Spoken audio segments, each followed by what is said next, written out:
You're listening to Deathly Curious Australia. This is The Warrens, the evidence behind the legend, an evidence-led documentary series. Before we begin, I just want to mention that unlike our regular episodes, this series takes a documentary-style approach. It's designed to investigate one of the most debated subjects in the paranormal, drawn from publicly available historical records, contemporary reporting, published research, publicly available information, and first-hand accounts.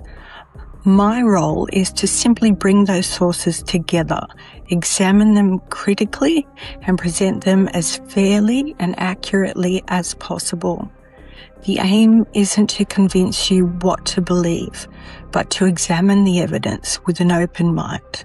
As always, I'll distinguish between verified fact, witness testimony, opinion, and speculation wherever I can. When I started this project, I honestly had no idea how deep the rabbit hole would go. Somewhere between newspaper archives, decades-old interviews, and enough conflicting timelines to make my head spin, I realized this wasn't just becoming another podcast episode. It was becoming a genuine investigation. I'm Monique, and before we get into today's investigation, I want to tell you why this series matters so much to me. If you've been with me for a while, you know I have a curious mind.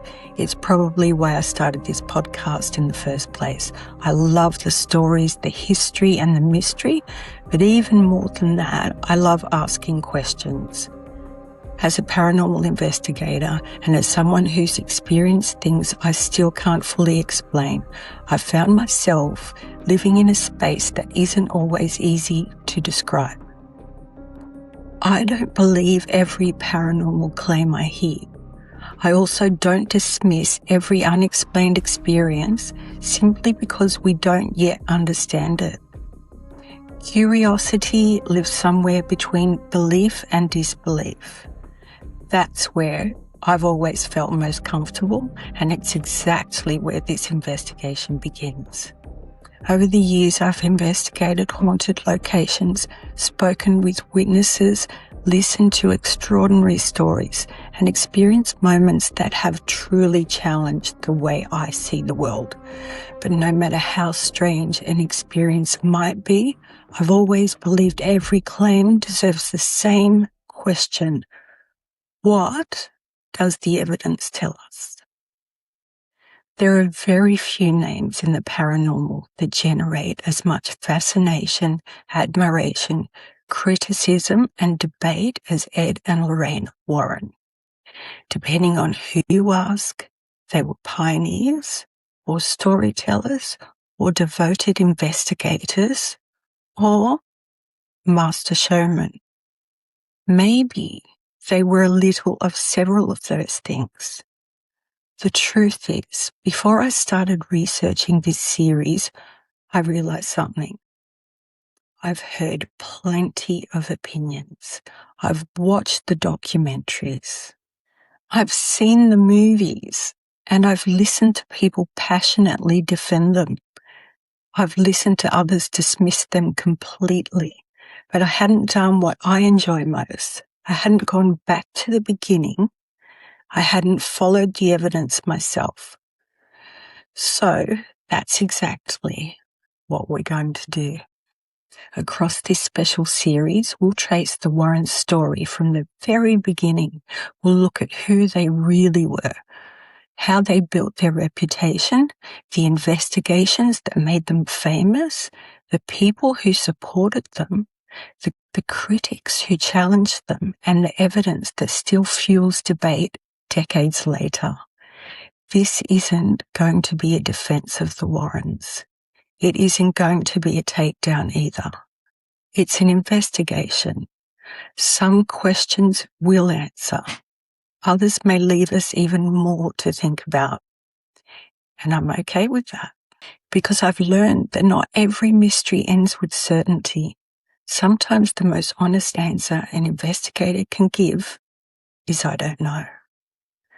So, Whether you've got a coffee warm in your hands, a glass of scotch beside you, or you're listening on a late night drive, curled up in bed, or simply going about your day, settle in. Over the next 3 parts, we're going to trace the lives, the investigations, the controversy, and the legacy of 2 of the most influential and debated figures in paranormal history. This is the Warrens, the evidence behind the legend. Let's go back to where it all began.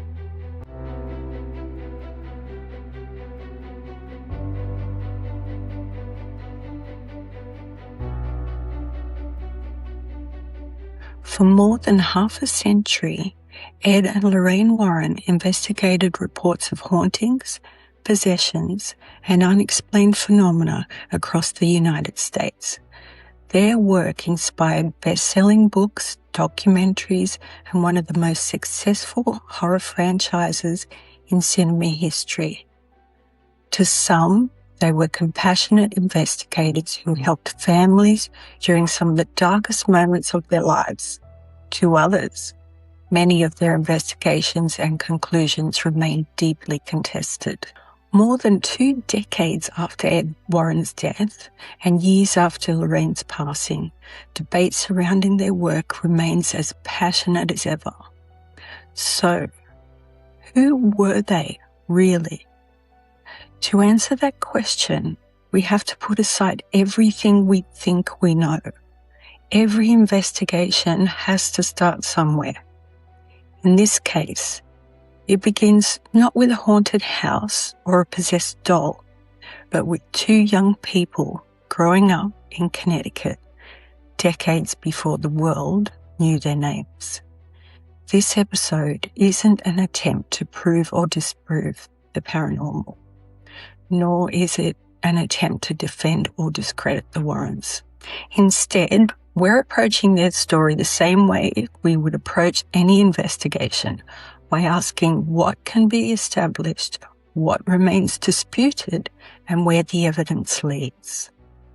Throughout this episode, I'll distinguish between documented historical fact, personal testimony, contemporary reporting, and later interpretation. Where the evidence is strong, I'll say so. Where it's weak, incomplete, or disputed, I'll acknowledge that too. Because curiosity isn't about having all the answers. It's about being honest about the ones we don't. Before we can examine Annabelle Amityville, the Perron family, or any of the cases that made Ed and Lorraine Warren famous, we first need to understand the people behind those investigations. Edward Warren Minnie was born on the 7th of September 1926 in Bridgeport, Connecticut. Lorraine Rita Moran was born on the 31st of January 1927, also in Bridgeport.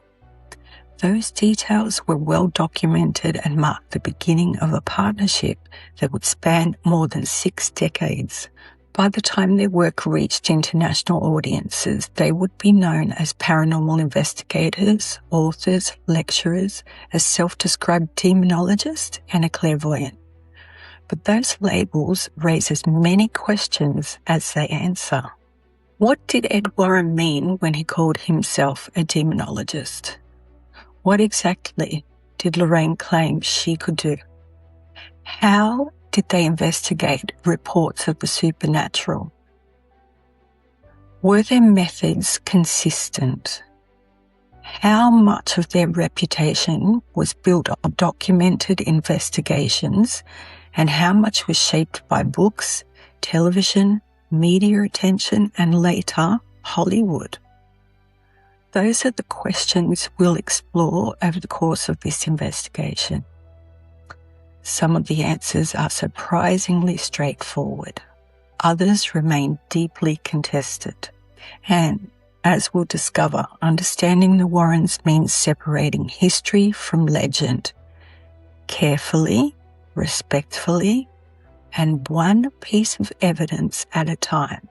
Because before we can decide what to think about Ed and Lorraine Warren, we first need to understand who they really were. Edward Warren Minnie. Every investigator has a story about the moment everything changed. For Ed Warren, that moment was said to have happened long before anyone knew his name, long before television interviews, long before best-selling books, and long before Hollywood turned the Warrens into household names. According to Ed, it began in a family home on the east side of Bridgeport, Connecticut. Throughout his life, Ed Warren described that house as the place where his fascination with the paranormal began. He claimed that after moving there as a young boy, he experienced events he couldn't explain. He spoke of hearing unexplained footsteps, seeing unusual lights, and witnessing occurrences that convinced him something within the house wasn't ordinary. Ed also said his father, a Connecticut state police officer and a devout Catholic, dismissed the experiences and searched for practical explanations, despite Ed's belief that other members of the family had also witnessed unusual events. It's a remarkable account, but before we ask whether those experiences really happened, we first need to ask a different question. How do we know this story? One of the earliest detailed public accounts we've been able to trace appears in a feature published by Connecticut Magazine in April 1972. At the time, Ed and Lorraine Warren were already known throughout Connecticut for their paranormal investigations and public lectures, but they were still decades away from the worldwide recognition that would come through books, television, and eventually the Conjuring films. In that 1972 interview, Ed publicly described his childhood experiences and identified them as the beginning of his lifelong interest in the paranormal. What this tells us is not that the events themselves can be independently verified. They can't. What it does tell us is that this wasn't a story that appeared after Hollywood transformed the Warrens into cultural icons. It was already part of Ed Warren's public account of his life many years earlier. As investigators, that's an important distinction. Consistency doesn't prove a claim is true, but consistency is something worth examining.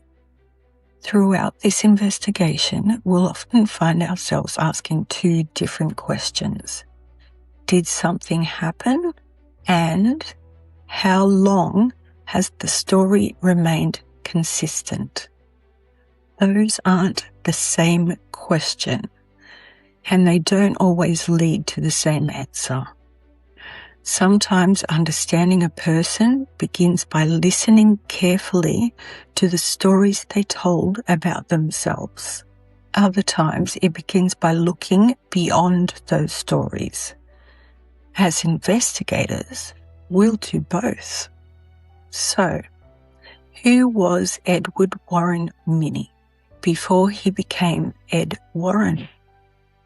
To answer that, we need to leave the stories behind for a moment and examine the life of the young man himself. Lorraine Warren, before the clairvoyant.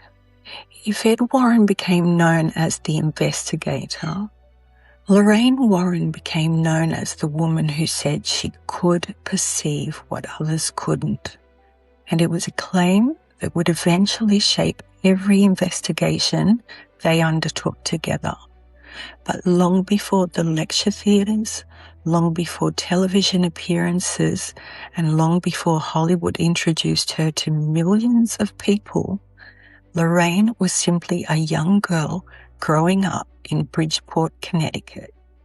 Born Lorraine Rita Moran on the 31st of January 1927, she was raised in a Roman Catholic family and educated in Catholic schools. Throughout her public life, Lorraine consistently spoke about experiences she believed began in childhood. She described seeing what she called lights surrounding people something she would later identify as auras. The exact age she recalled varied slightly over the years. In different interviews and public appearances, she placed the experience somewhere between the ages of 7 and 9. What remained remarkably consistent, however, was the story itself. According to Lorraine, while attending Catholic school, she commented to a nun that her lights appeared brighter than Mother Superior's. Rather than understanding what she meant, Lorraine later said she was encouraged to pray and not dwell on what she believed she was seeing. She also spoke about keeping these experiences largely to herself. She said she worried people would think she was different, or worse, that they would think she was crazy.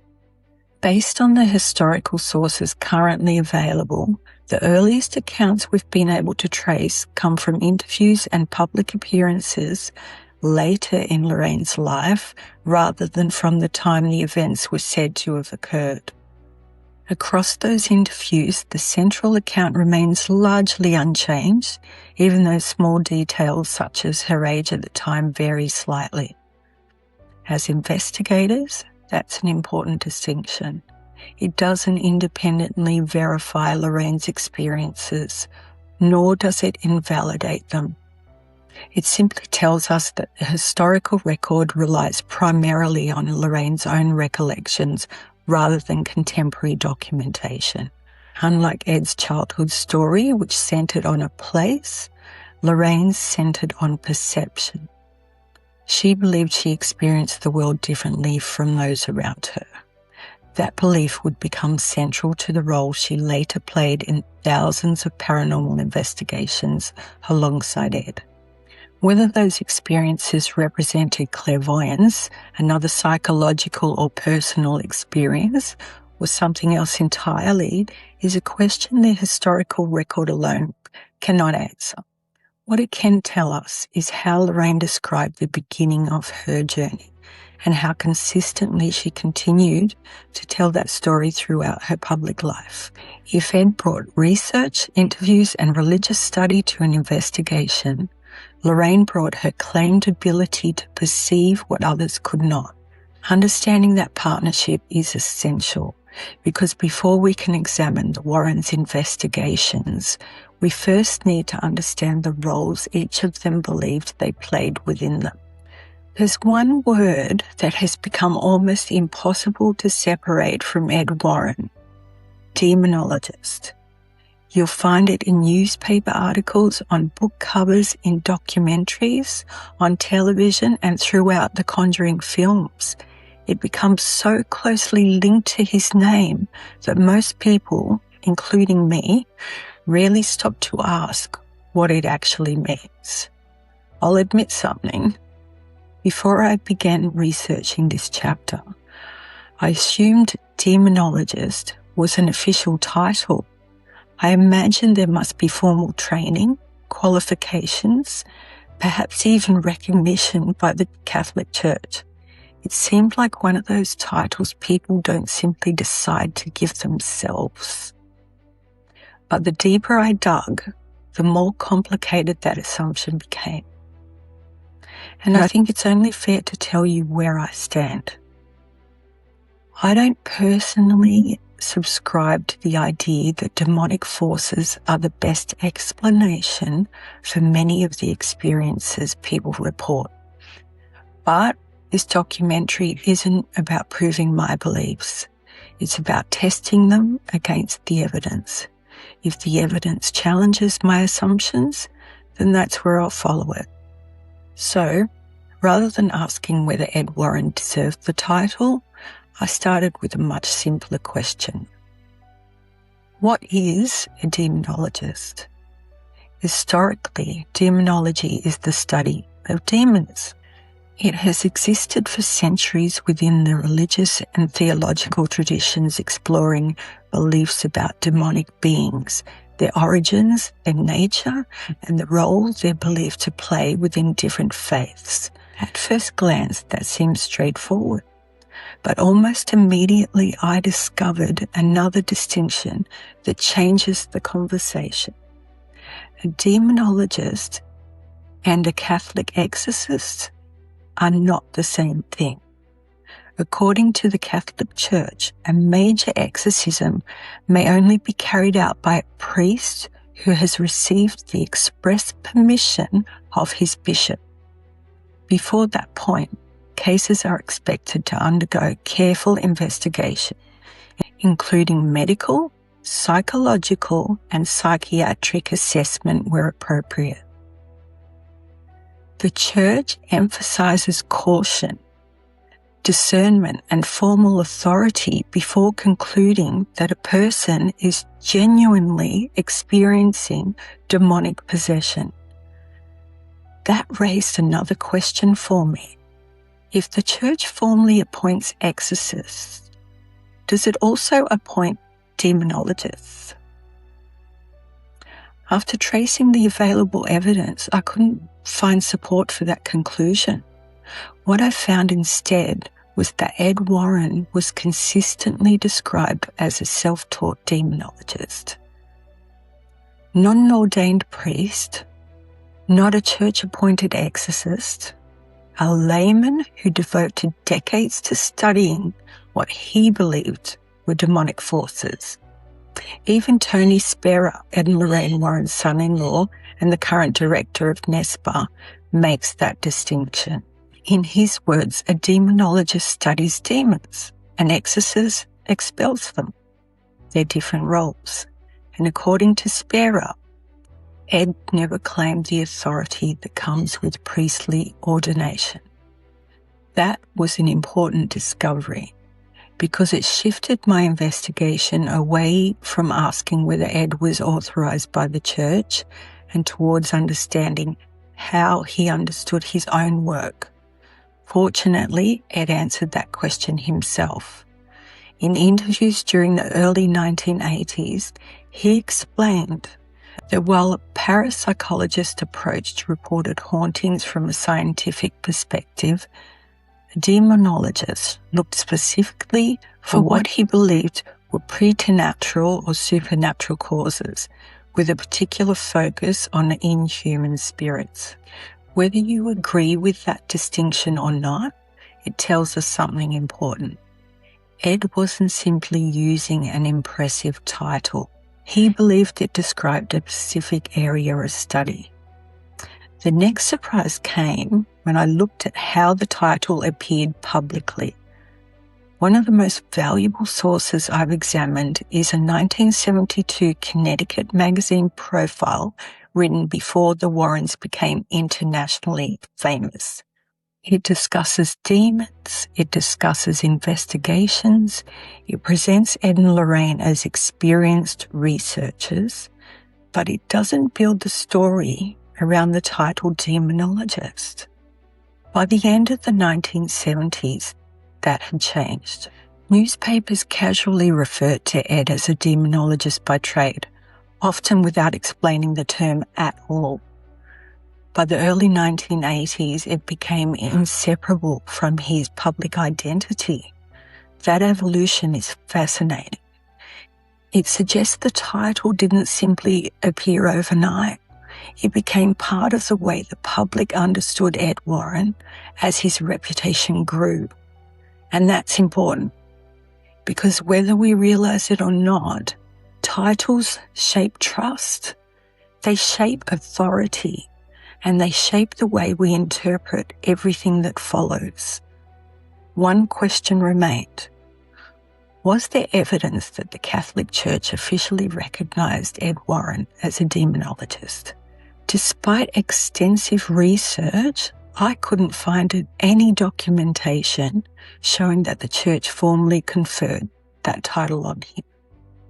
What I did find was a consistent picture. Ed Warren was a deeply religious Catholic. He spent decades studying what he believed were demonic phenomena. He worked alongside clergy in some investigations. He distinguished his role from that of an exorcist, and he came to describe himself and increasingly came to be described by others as a demonologist. Whether that title carried authority because of formal qualifications, because of decades of self-directed study, or because of the reputation he built through hundreds of investigations, is something each listener will have to decide. For me, this chapter wasn't really about demons.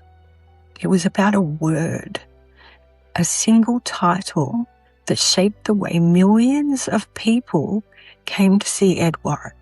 And understanding what that title meant, or perhaps more importantly, what it didn't mean, is essential before we move into the cases that made him famous.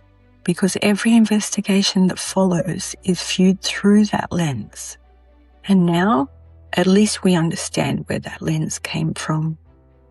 The next question, of course, is whether the investigations themselves lived up to that reputation. When most people think of Ed and Lorraine Warren, they think of Annabelle, Amityville, or The Conjuring.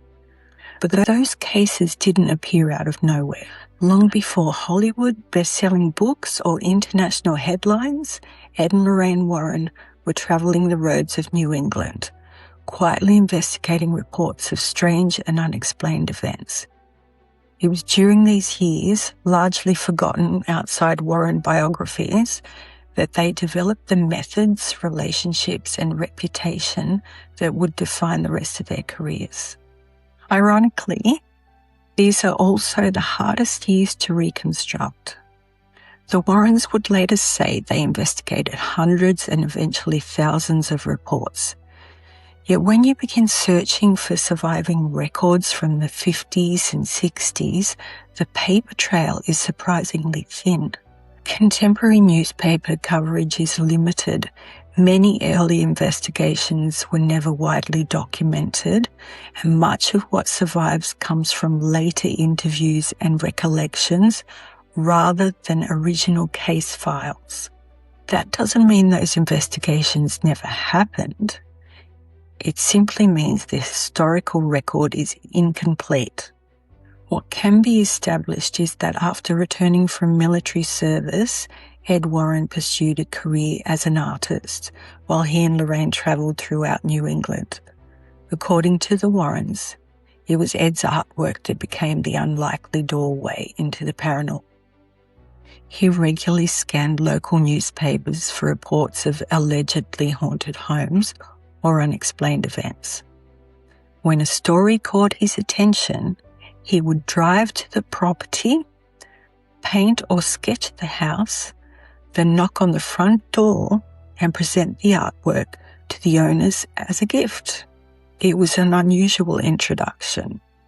Rather than arriving as strangers asking difficult questions, the paintings often became an icebreaker. Conversations about the artwork naturally led to conversations about the property's history and eventually the experiences that had attracted newspaper attention in the first place.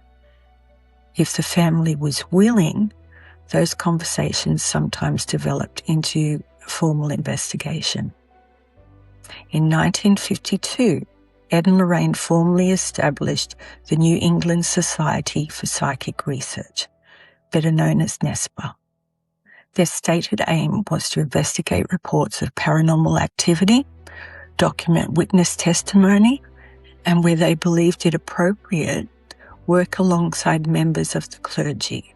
The image many people have today, television crews, dramatic confrontations, and high-profile investigations, didn't exist during those early years. Instead, investigations usually began around a family's dining table. The Warrens listened, they interviewed witnesses, they photographed locations, documented, reported experiences, sometimes researched the history of the property, and in certain cases invited ministers or priests to offer their assessment. Depending on circumstances, they also conducted seances or other spiritual investigations in an attempt to better understand what witnesses believed they were experiencing. Exactly how often those methods were used is difficult to determine. One of the defining characteristics of the Warrens' early career is the scarcity of surviving documentation. While later books and interviews describe numerous investigations, relatively few cases can be reconstructed in meaningful detail from contemporary sources. One case, however, stands out. In 1966, the Antonelli family of East Haddam, Connecticut, reported a series of unusual experiences inside their 19th century home. Unlike many earlier investigations, this one left behind enough contemporary reporting to allow at least part of the story to be reconstructed. According to a 1972 feature published in Connecticut Magazine, the experiences began on the night of the 2nd of February 1966. Mrs. Antonelli reported waking to what she described as a grey, mist-like figure in her bedroom.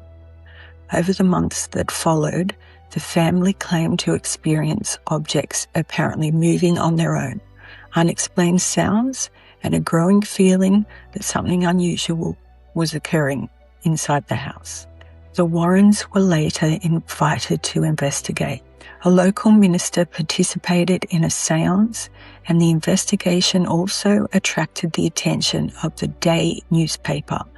Veteran reporter Norman R. Soderbergh and photographer John Erwiller both visited the property after hearing about the family's experiences. That detail is significant.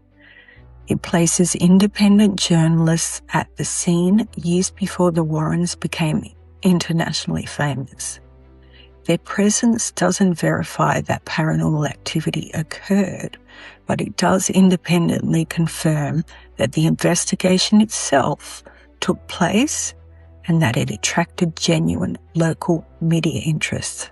According to the published account, the séance produced a narrative involving former occupants of the property, an unmarried mother, an infant, and unresolved deaths connected to the house. Those claims became part of the Warren narrative. However, based on the evidence currently available, we have not found independent historical records confirming those events. Throughout this documentary, it's important to distinguish between witness testimony, the Warrens' interpretations, and information that can be independently verified through historical records. Whether one accepts the Warrens' conclusions or not, the Antonelli investigation offers something remarkably rare, a glimpse into how Ed and Lorraine Warren worked before they became famous. It shows two investigators interviewing witnesses involving clergy, welcoming outside observers, and attempting to document what they believed was taking place years before their names became recognized around the world. By the late 1960s, Ed and Lorraine Warren had spent nearly 2 decades quietly building a reputation throughout parts of New England. They'd investigated homes, churches, and private cases that rarely attracted national attention. They'd developed a way of working together that would become the foundation of every investigation that followed. But their biggest cases were still ahead of them. The investigation that would begin changing everything wasn't centered on a haunted house. It wasn't a famous murder, and it wasn't a case that made newspaper headlines around the world.